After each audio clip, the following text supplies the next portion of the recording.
In today's video, I'm going to teach you how to mute someone on Slack. If you find this useful, consider subscribing and liking the video. All right, so let's dive right in. Slack is a powerful tool for communication, but sometimes you may find yourself bombarded with notifications from certain team members, whether they're just chatting a bit more than you'd like or perhaps discussing topics you're not currently involved in. Thankfully, muting someone on Slack is a simple process that can help you maintain your focus without completely cutting off communication. Let's go over the quickest method first, which is from the sidebar menu. This is a fast way to mute someone.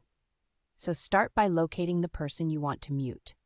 You'll find their name under the Direct Messages list on the left sidebar of your Slack window. If you can't see them immediately, you might need to scroll down a bit, but it shouldn't take long to find them. Once you've found the person's name, go ahead and right-click on their username. This will bring up a menu with several options. From here, you'll want to select Mute Conversation. Once you do this, you'll notice a mute icon appearing next to their name.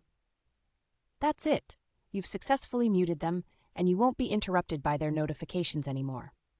Now, if you prefer a different approach, there's another method using their profile. First, click on the person's name in the left sidebar to open your direct message history with them. This section contains all the messages you've shared, which can help you remember the context of your conversations. With their chat window opened, look at the top left corner of the message window. You should see their profile name listed there. Clicking on that will lead you to their profile overview. Once you're there, you'll find a button that says Mute. Go ahead and click that button. There will be a pop-up confirming that you want to mute this conversation. Just click on it, and you're done. Remember, muting someone on Slack is a non-intrusive way to stay focused. Just to clarify, when you mute someone, you won't receive notifications from them, which is the primary goal here. However, it's worth noting that they can still see your status, send you messages, or even add you to channels, so it's a good option when you want to manage distractions without cutting off connections completely.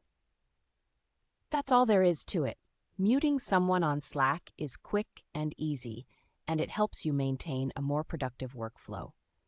If you encounter any issues or if you need more tips on managing your Slack experience, feel free to drop your questions in the comments below. Thanks for watching, and remember to hit that subscribe button if you found this tutorial helpful. Mute away and enjoy a more peaceful Slack environment.